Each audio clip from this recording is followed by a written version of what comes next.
Here the question is that you have to multiply 50 over 128 with 256 over 500. Here you are having two fractions. The first fraction is 50 over 128 and the other fraction is 256 over 500. The very first step is that you have to simplify the fractions, okay? As this is a fraction, 50 over 128 and Acha. Here to simplify the fraction, you can use the divisibility rule. You know that divisibility rule for 2 is if the last digit is even, then it means that it is divisible by 2. Okay, if the last digit is a 0 or 5, it means that it's divisible by 5. If the last digit is 0, so it means that it is divisible by 10. Okay, here this is, you can see that this is 6 and this is 8. Okay, I'm talking about 128 and 256. The last digits are even, so it means that they are divisible by 2. So I'm going to just cut them with that. I'm just going to cancel them with the table of 2. 2 times 6 is 12, 2 times 4 is 8, 2 times 1 is 2, 2 times 2 is 4, 2 times 8 is 16. Again you can see that the last digit is even. Okay, now here you can see that again you are having the last digit is again even, and here this 4 is even again. Okay, so it means that they are divisible by 2. So you're going to cancel them now with the table of 2. 2 times 3 is 6, 2 times 2 is 4, 2 times 6 is 12, 2 times 4 is 8. Again you can see that the last digit is even, so again it's divisible by 2. 2 times 1 is 2, 2 times 6 is 12, 2 times 3 is 6, 2 times 2 is 4. Again the last digit is even, it's again divisible by 2. 2 times 8 is 16, 2 times 1 is 2, 2 times 6 is 12. Now you can directly go on the table of 8. 8 times 1 is 8, 8 times 2 is 16. Okay, you can cancel the numbers if you see that both numerator and the denominator are coming in the same table. Okay, at 8 and 16 both are coming in the table of 8, so I can cancel them out with the table of 8. Okay, now here you can Okay, see so that, there's 50 times. okay, remember that you can cancel out the 0 with 0, so you will cancel out this 0 with this 0. Now you're left with 5 and 50, so 5 and 50 both are coming in the table of 5, so you can cancel them out with the table of 5. 5 times 1 is 5 and 5 times 10 is 15. Now the next step is whatever is left you have to multiply. Okay, remember we have to multiply the numerator with numerator. Here 1 is left and here 2 is left. So 1 times 2 is 2. Okay, 1 times 2 is 2, and in the denominator Over 10. it's 1 and 10, so it's 10. Now you can see that 2 and 10 are further divisible with the table of 2. You can cancel them out. 0.2. No, So your oh, answer yes, is yes. 1 over 5. 2 times 1 is 2 and 2 times 5 is 10. So this is how you have to simplify the fractions when you two fractions are given to you. When? Okay, the very first step is that you have to convert them into the improper fraction. The question is 5 whole 1 by 8 minus 3 whole 1 by 16. To subtract the fractions, to subtract the mixed number, the very first step is that you have to convert them into the simple improper fraction. Okay, Yes, to miss, 41 over 8. so you have to multiply 8 with 5. Okay, so when you will multiply 8 with 5, you have to multiply 8 with 5 and you have to add 1 in it. 8 and 5 is Yes. 40. 40 plus 1 is 41 by 8.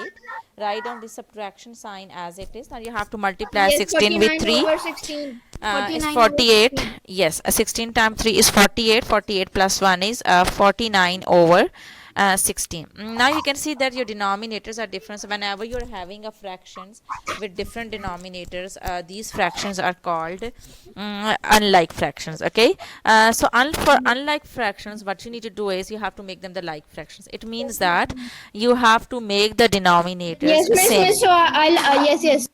The very first step is how will you choose that what should be the denominator. For the denominator you have to find out the least common multiple.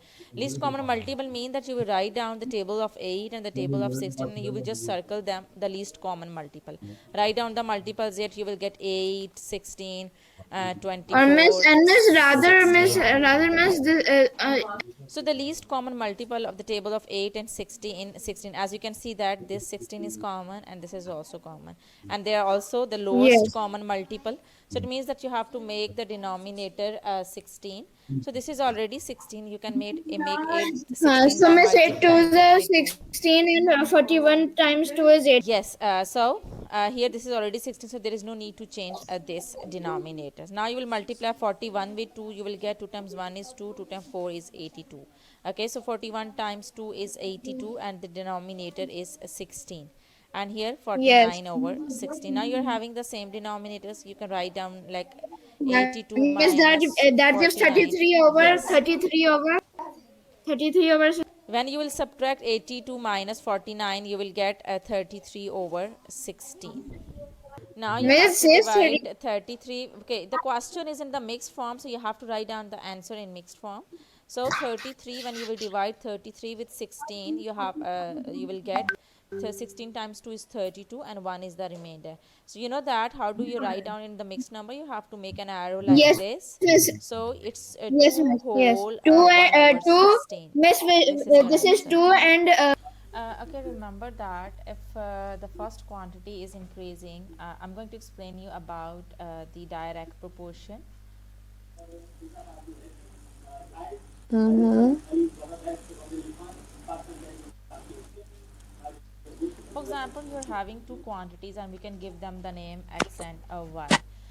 And if the first quantity is increasing and if the other is also increasing, so we say that this is direct proportion. In the same way, if the first quantity is decreasing and the other is also decreasing, so we'll say that it's a direct proportion. It means that if one is increasing, the other is also increasing, and if one is decreasing, the other is also decreasing. So this relationship is called direct proportion. Now I'm going to give you the real life example. For example, if you are just taking a book from the library to read, okay, and you are telling the librarian, and the librarian is telling you that you have to give rupees 5 fine. Okay, we can say that 5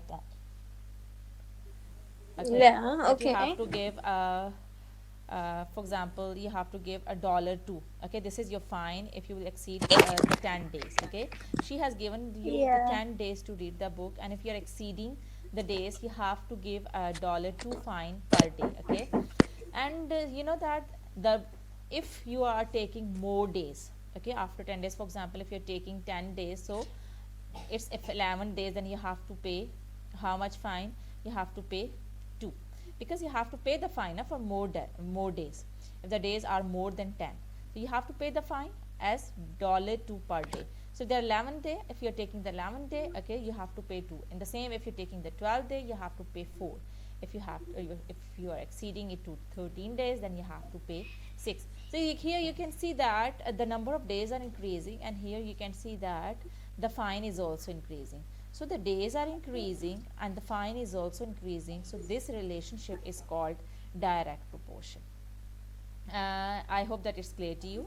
Now I'm going to explain you the concept with this example. Here they are saying that Ramya purchased 97 meter of cloth that cost rupees 242.50. What will be the length of the cloth be if she purchased it for rupees 302.50? Achha, here the two quantities are involved. The first is the cost and the other is the length. Okay, so we can write it as that the two quantities are meter. Okay, you have to put this ratio sign in between, and the other quantity is rupees. Okay, now write down the information which is given. You know that for 97 meter the cost is 242 rupees, 242.50. Now they're asking you that what will be the length of the cloth, not the thing which you need to find out. Okay, the thing which you need to find out, you have to assume that it's x. Okay, so you'll assume that it's x because you have to find out the length of the cloth if the cost of that length of the cloth is 302.50. Now the easiest method is that you have to use the formula. The very first thing is whatever you have to find out, you have to give it a name. X1. Okay, and opposite to it is a y quantity, so you can give it a name y1. Okay, and the other quantity of x is, you can give it a name x2, and the opposite to its the other quantity, you can give it the name y2.